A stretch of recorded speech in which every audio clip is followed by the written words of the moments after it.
ETF index mutual funds నేర్చుకుని stock మార్కెట్లో రాణించాలనుకుంటున్నారా? వెంటనే ఈ నెంబర్కి కాల్ చేయండి.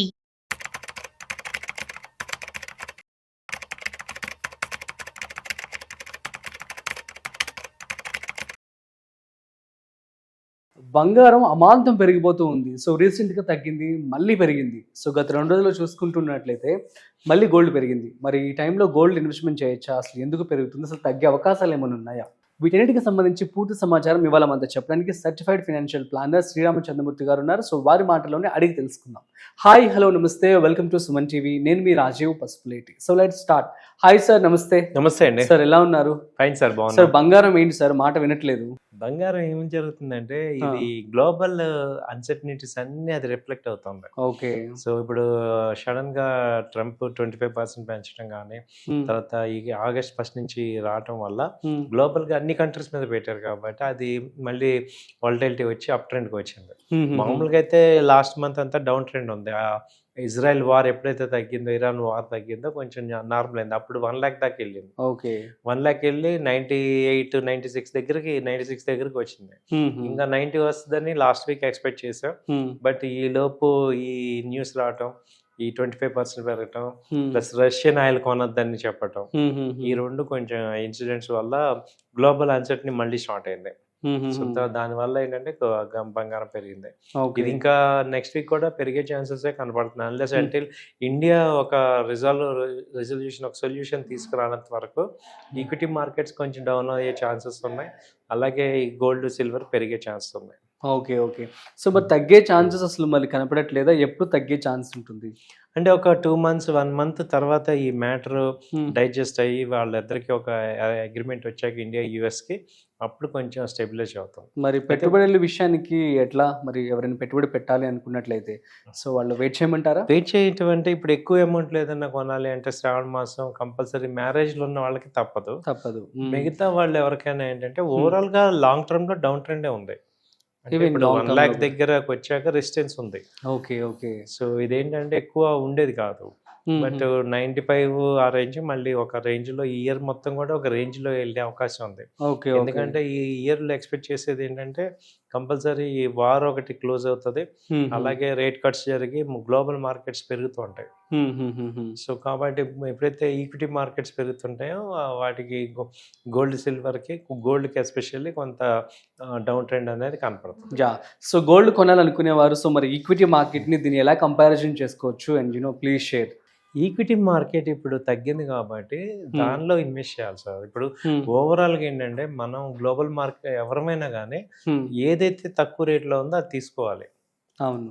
సో ఇప్పుడు మనం ఏంటి, బంగారం మనం ఏం చేస్తున్నాం అంటే రీటైల్ క్లయింట్స్ అందరం కూడా బాగా పెరిగిన దానిలో బై చేస్తున్నాం కాబట్టి మనం లాస్ అవుతున్నాం. సో ఇప్పుడు ఏంటి, ఈక్విటీస్ తగ్గింది, ఏదైతే తక్కువ రేట్లో కొంటే ఎక్కువ రేట్ పెరిగినప్పుడు ప్రాఫిట్ వస్తుంది. సో మనం ఆ లాజిక్ ని మిస్ అయిపోతున్నాం. మన తెలివితేటలన్నీ మనం ఏం చేస్తున్నాం అంటే ఈ అరటిపళ్ళు కొనటం దగ్గర, ఈ టమోటాలు కొనటం దగ్గర చూపిస్తున్నాం కానీ కరెక్ట్ షేర్ ని తక్కువ రేట్లో ఉన్నప్పుడు కొండ చూడట్లా. ఇప్పుడు బట్టల దగ్గర ఈ డిస్కౌంట్స్ వీటి దగ్గర చూపిస్తున్నాం మన ఇంటెలిజెన్స్ మొత్తాన్ని. బట్ పెట్టుబడి పెట్టే విషయంలో మాత్రం కూడా మనం ఏం చేస్తున్నాం అంటే ఎక్కువ రేటు ఉన్నదాన్ని తెలియకుండా కొనేస్తున్నాం. కానీ తక్కువ ఉన్నది కొనాలి. తక్కువ ఉన్నప్పుడు మనం ఏదైతే ఎలా అయితే మనం ఈ కూరగాయలు కానీ ఇవన్నీ ఎలా కొంటాము రెగ్యులర్ నార్మల్ లో, సేమ్ షేర్స్ కూడా అదే చేసుకోవాలి. ఫండమెంటల్ గా స్ట్రాంగ్ కంపెనీ, నా పాయింట్ ఏంటి, టాప్ 200 కంపెనీస్ లో ఉన్న షేర్లు తక్కువ రేటుకి వచ్చాయంటే మంచి తక్కువ ఉన్నట్టే కదా. అయితే ఈ టైంలో అందరూ ఏంటంటే పియర్ పెడుతూ ఉంటారు, మార్కెట్స్ బాగా భయపెడుతుంటారు. సో మనం భయపడకుండా ఇప్పుడు మనకి మామూలుగా టమాటాలు 100 రూపాయల నుంచి 30 రూపాయలకి వస్తే అదొక అడ్వాంటేజా, డిసడ్వాంటేజా? సేమ్ అలాగే ఫీల్ అవ్వండి. సో ఇవాళ మనందరికీ ఏంటంటే మార్కెట్ లో మనీ ఉందని అర్థమైంది కానీ ఏ రేట్ లో కొనాలి, ఎక్కడ మనం ఇన్వెస్ట్ చేయాల్సిన పాయింట్ ఎక్కడ అనేది తెలియక ఇబ్బంది పడుతున్నాం. సో దానికి సొల్యూషన్ మేము చెప్పేది ఏంటంటే ఇదే, మార్కెట్ లో ఎప్పుడైతే డౌన్ అవుతుంటాయో అప్పుడు కొనండి. ఇప్పుడు ఇన్ఫోసిస్, టీసీఎస్ తగ్గినంత మాత్రాన అయ్యేమి క్లోజ్ చేయరు కదా. ఓవర్ ఏ పీరియడ్ మళ్ళీ కమ్ బ్యాక్ అవుతారు. They have efficient people running in the market. So కాబట్టి వాళ్ళ స్ట్రాటజీస్ ఉంటాయి. వాళ్ళు ఇప్పుడు అవసరమైతే కాస్ట్ కటింగ్ చేసుకుంటారు, కంపెనీని గ్రోత్ లో నిలబెడతారు. Okay okay. సో ఇప్పుడు మనం అర్థం చేసుకోవాల్సి అంటే ఇండియా థర్డ్ లార్జెస్ట్ ఎకానమీ అయిపోయింది. ఇలాంటి టైంలో ఇండియన్ పీపుల్ సంపాదించకపోతే ఎవరు సంపాదిస్తారు? సో కాబట్టి ఏంటంటే మనం ఈక్విటీ మార్కెట్లో కానీ గోల్డ్లో కానీ తక్కువ ఉన్నప్పుడు కొనాలి. అవును అవును. సో ఈ హ్యాబిట్ని అలవాటు చేద్దాం అనేది మా అందరి తాపత్రయం. Okay fine. So super sir.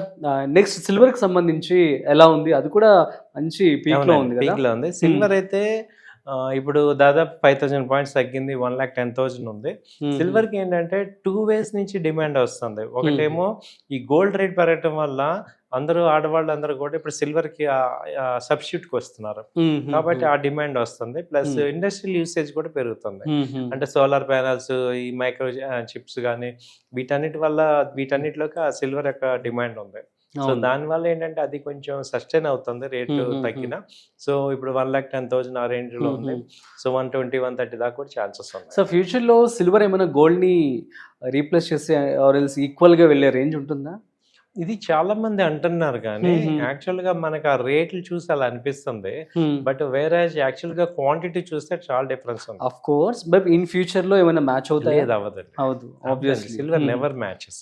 అది 1 kg, ఇది 10 grams. అవును అవును అంతే. అయితే సిల్వర్ ని కొంతవరకే తీసుకుంటాం. ఈవెన్ ఎందుకంటే గోల్డ్కి ఎందుకు వాల్యూ ఉంది అంటే ఈవెన్ కంట్రీస్ కరెన్సీ మింట్ అయ్యేది గోల్డ్ మీదే. అవును అవును. ట్రెడిషనల్గా గోల్డ్కి ఏమవుతుందంటే ఇంటర్నేషనల్ ఈవెన్ కంట్రీస్ కూడా కరెన్సీ వాళ్ళ యొక్క వాల్యుయేషన్ పెంచుకోవాలన్నా బేస్ అవ్వాలంటే గోల్డ్ మీదే. అవును, కాబట్టి గోల్డ్ రిప్లేస్మెంట్ ఉండదు ఇంకా. నెక్స్ట్ కాపర్ కూడా వచ్చేసింది మార్కెట్ లోకి. సో మూడిట్లో ఏది బెస్ట్ అంటారు? ఎందులో ఇన్వెస్ట్మెంట్ చేయమంటారు? సపోజ్ గోల్డ్ పెరిగినప్పుడు సిల్వర్ అండ్ కాపర్, సో ఎట్లా? సో ఇప్పుడు కాపర్ ఏమవుతుందంటే దానికి ఒక స్పెసిఫిక్ యూసేజ్ ఉంది. అంటే అది మామూలుగా మనం ఆర్నమెంట్ వైజ్ అవ్వదు, అది ఓన్లీ ఒక ఇన్వెస్ట్మెంట్ పాయింట్ లోనే. బట్ గోల్డ్ సిల్వర్ కి ఏమవుతుందంటే ఈవెన్ వేరబుల్ ఐటమ్స్ అన్నమాట అవి. సో ఇప్పుడు మీరు ఇన్వెస్ట్ చేయాలి అనుకుంటే, ఫిజికల్ గా కూడా చేయాలి అనుకుంటే గోల్డ్ సిల్వర్ కి రావచ్చు. సో సిల్వర్ లో ఈటీఎఫ్స్ లేకపోతే ఎలక్ట్రానిక్ ఫార్మేట్ లో తీసుకుంటే గోల్డ్ సిల్వర్ ఇన్వెస్ట్మెంట్ ఎప్పుడైనా. ఇంకా కాపర్ కి ఏమవుతుందంటే ఓన్లీ స్పెషలిస్ట్ గా ఆ సెగ్మెంట్ ఆ ఫీల్డ్ లో ఉన్న వాళ్ళు మాత్రమే అవుతుంది, కానీ నార్మల్ రీటైల్ పర్సన్ కాపర్ కొనుక్కొని నేను చేసుకోలేము. వేరే గోల్డ్ కానీ సిల్వర్ కానీ తీసుకుంటే ఫిజికల్ గా తీసుకోవచ్చు కావాలంటే. Okay okay. కాబట్టి gold silver is the best investments. Okay super sir, thank you so much. So guys, అర్థమైంది కదా మరి మార్కెట్ అప్డేట్స్ని బట్టి తెలివిగా ఇన్వెస్ట్మెంట్ అయితే చేసుకోండి. సో గోల్డ్ అయితే మేబీ తగ్గే అవకాశాలు అయితే కనిపిస్తున్నాయని చెప్పి శ్రీరామచంద్రమూర్తి గారు చెప్తూ ఉన్నారు. సో మరొక ఇంట్రెస్టింగ్ కాంటెంట్తో మళ్ళీ కలుద్దాం. అంతవరకు చూస్తూనే ఉండండి సుమన్ టీవీ.